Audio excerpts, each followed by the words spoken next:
Hey beautiful people, welcome back to our YouTube channel and thank you so much for joining the channel today. So if this is your first time here guys, please do not forget to subscribe, press the subscribe button and share this video so that somebody somewhere can benefit from this material. It is going to help somebody. Thank you. I want to talk about a detailed video on how you can study in Portugal in 2024-2025, and I will also talk about the proof of funds to study in Portugal. If you are new here, my name is Milton Fonkwa. Thank you so much for joining our platform.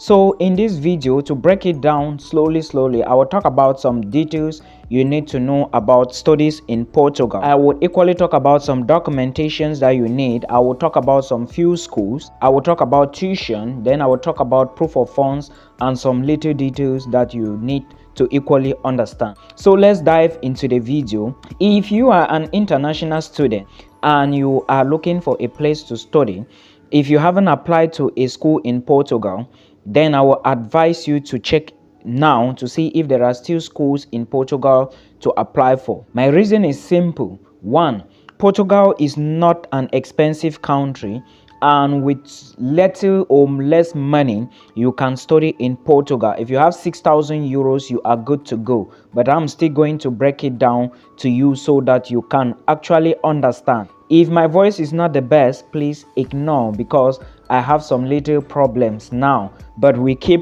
moving. The next thing I will encourage you to apply to Portuguese universities now or later on is because cost of living is not very high in Portugal. Rents are somehow affordable, not like in the case of the Canada, the UK and the Australia guys. So if you don't have too much money, I will advise you to apply to Portugal as soon as you watch this video. Then if you are looking for the black community, if you are looking for people you can easily interact with, Portugal should be the country for you, because everywhere in Portugal you are going to find different people coming from different places. You have people from South America, Africa, Asia, so it's easy to interconnect with different cultures. Now if you are equally looking for places to immigrate to, the food in Portugal is very amazing. In fact, it is not expensive like I explained to you, but let's take a look at the most important part if you really want to study in Portugal in 2024-2025. Please share this video because it's going to help somebody, and if you cannot share, please like the video for me. Legalization is what we are going to be talking about.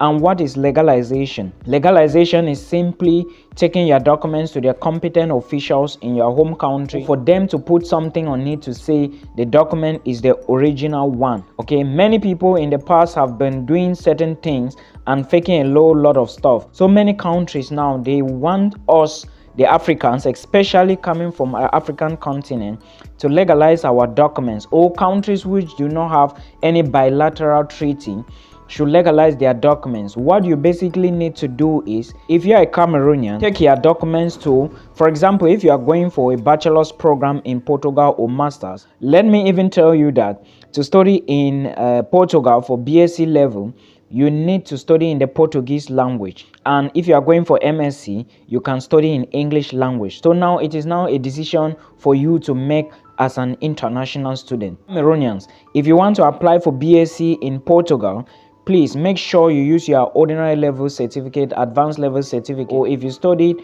in the French area, make sure you have your certificates like the baccalaureate ready, because you will need to legalize these documents. If you are going for masters, then you should have your BSc ready and the transcript. Now how do you do them?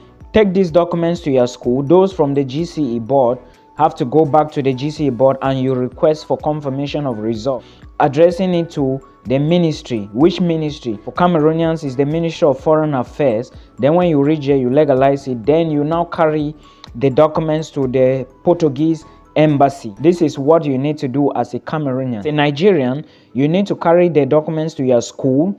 Then from your school, you take them to the Ministry of Education. Then from the Ministry of Education, you go with them to the Ministry of Foreign Affairs. Then after that, you now carry them to the Portuguese embassy. Now you are taking it there for what? The final conclusion. And sometimes this document have to leave the embassy to NUC to your university for Nigerians, and before it goes back to the embassy again. So I have done a lot of videos about this procedure, and I will encourage you to check again so that you actually know what you are going to do. We have talked about all of this now. We have talked about the documents. Do not forget that most of the time some universities will ask you to supply a motivation letter and a CV. A motivation letter should include things: why you are applying to that school, why you are applying to that particular program, why you are applying to that country. Okay, these are the things which are very important before you start talking about sustainability and all those things. So a motivation letter is very easy to write but very logical. Okay, we have talked about the documents. Let's take a look at some of the universities in Portugal you should consider. Popular schools in Portugal. I will begin with one which does not need you to send copies of your legalized documents before they can look at your application, and this school is no other one than ISCTE. So please verify this school. Then we have other schools like the University of Evora, we have a University of Algarve, we have the University of Aveiro, then there is the University of Lisbon, there is the University of Porto, we have University of Cumbria, University of Minho, and of course so many others of them. Then if you really want to pay your tuition, I will advise you to check very well from the tuition website. The reason is this: some universities will allow you pay in installments. Please make sure you choose your school properly. But proof of funds is 830 times 6 according to what I'm getting now. But now since they are saying it's 6, it means you need just 5,000 euros to immigrate to Portugal. To me, it is not enough. You just need 830 times 6, not times 1 year. And remember, everybody can sponsor you. The sponsorship letter has to be added to the application. Bank account has to be added to the application. Someone who can give you an affidavit of support can equally sponsor you. Hello beautiful people, welcome back to our platform. Please, I'm not going to shout today. My voice is not the best, but we keep moving. So I just want to update you on something. Someone reached out to me and said, like I said, my voice is not the best. Please manage it this way. Someone reached out to me and said, Milton, I have just a microfinance account. Can I use the statement from the microfinance? Well, guys, I would say that it's not possible to use a statement from the microfinance. The reason is because, remember, it is said bank statement. It is not a microfinance statement. Please, you have to put certain things into consideration when you are applying for all these things. We are all fighting for these things, and we pray that everybody who is fighting to get his or her own should succeed. Now, let's go back to it. The reason you cannot use a microfinance statement is because, one, a microfinance is not a bank. Okay, it's not a bank. And again, it depends even on the country. Some countries, because they have to verify, you expect an embassy to go and start looking for where Tarikum Credit Union is? No. You do not expect an embassy to go and start looking for where Bafood Credit Union is. They already know the list of banks in your country. So when they see a statement, they will just check from the list. Now, when they check from the list, they will now start verifying if you actually have an account there. Embassies have nothing to do with microfinance. Now, another way you can succeed with this is if you actually have an account with a microfinance, right?